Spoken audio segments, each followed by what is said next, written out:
Okay, so 1998 GSX Sea-Doo GSX Limited.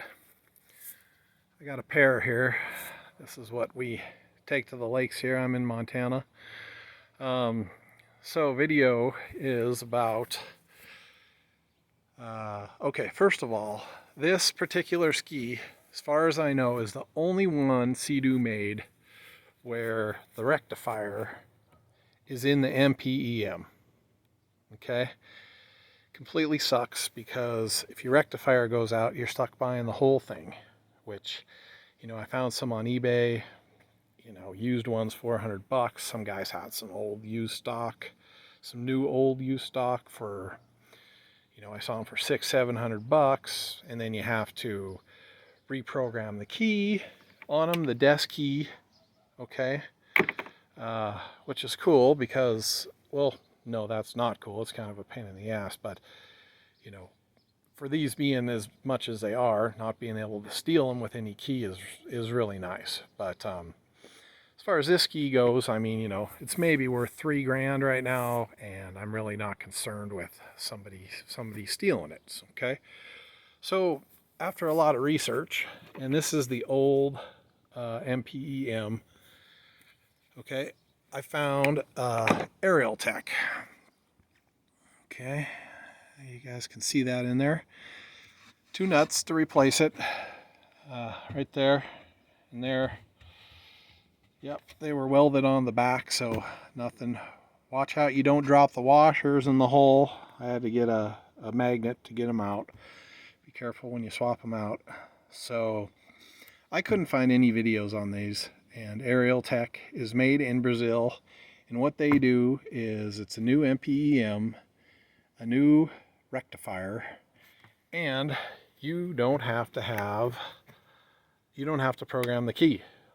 All you do is they just need a key. It's still safety, so you hook it to your life jacket, so if you fall off or whatnot, the machine still stops, but you can use any key. So you can use your old key, and so this is for the my blue RX here. That's an 02 fuel injected. Okay, and okay, so there it is.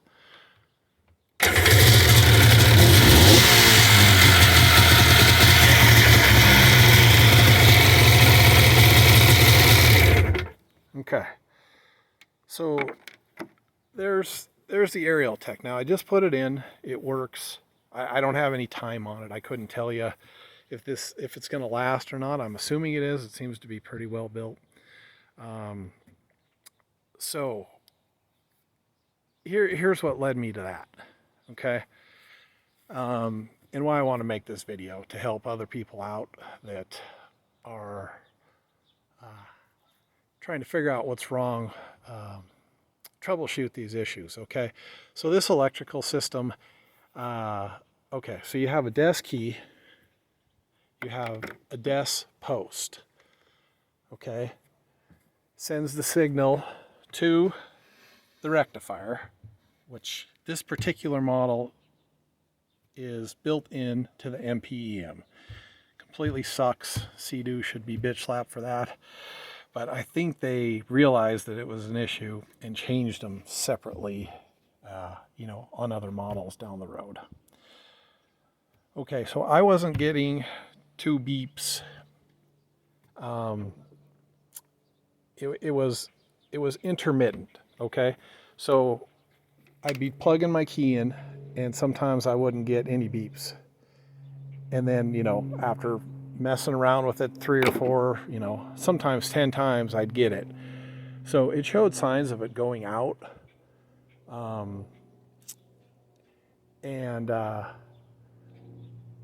Yeah, it just didn't flat out quit. It actually gave me a warning, and I kind of ignored it, kept running it until one day it just wouldn't start.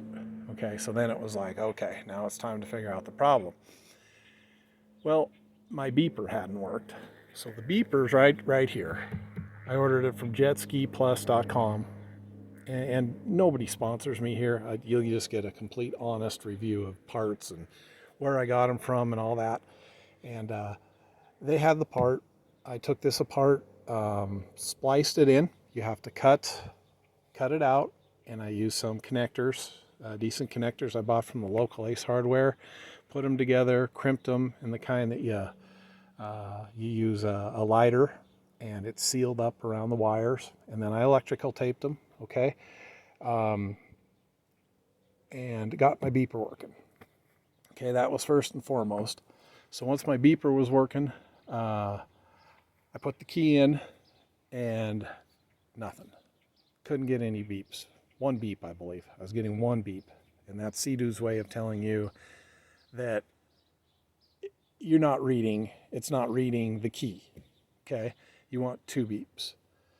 So once I got that fixed, I also ordered the new arieltek here, and I plugged that in, okay? Then I grabbed the key, plugged it in, I got 2 beeps. So now I knew the key was good, and my original key too. It works with the original key. See if I can. There we are. Okay. Yep, here we are. Okay, so 98 red GSX. Right? 2 beeps.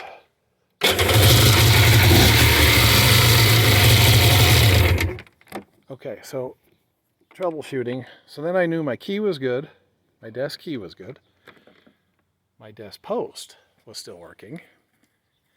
And the final thing it goes through before it sends it back to the starter, lets the starter and the starting solenoid, you know, all the other stuff in, I'll call the back end of the machine. So it ended up being the rectifier. I knew the rectifier was the problem,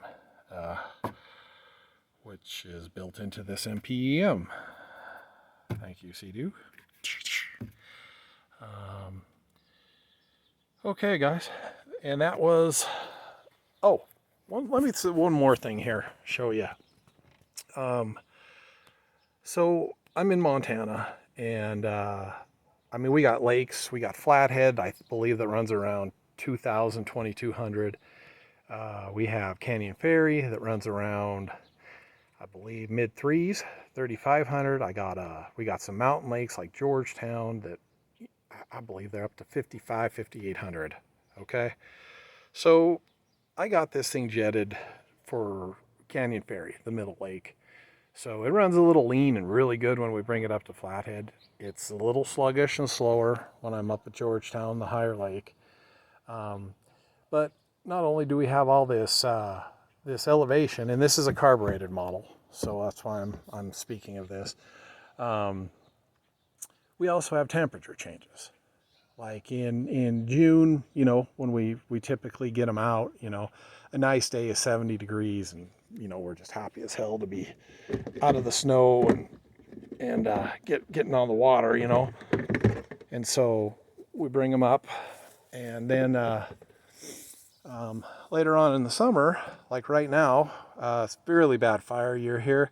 I mean, we're in the 90s, which is very uncommon for where I'm at, solid 90s, and we're almost reaching into 100s. And so it was idling. What happens is when it gets hotter, these carbureted models idle, they want to die on you. Okay, the air gets thicker. They're you know, they need to be adjusted. Okay, there is no perfect setting as far as the idle goes. I mean, the carb is one thing. You don't have to rip into the carbs, but the idle. So where is the idle on this thing? Okay, this is going to be tricky to show, but just clip your box here. Okay, see the little clip there? All right, it basically comes off. Okay, pull this little thing out here. All right. Make sure you can see that off the clip. Okay, it's connected, so just set it here. Okay, this cable here. Okay, reach right underneath here. Let's see.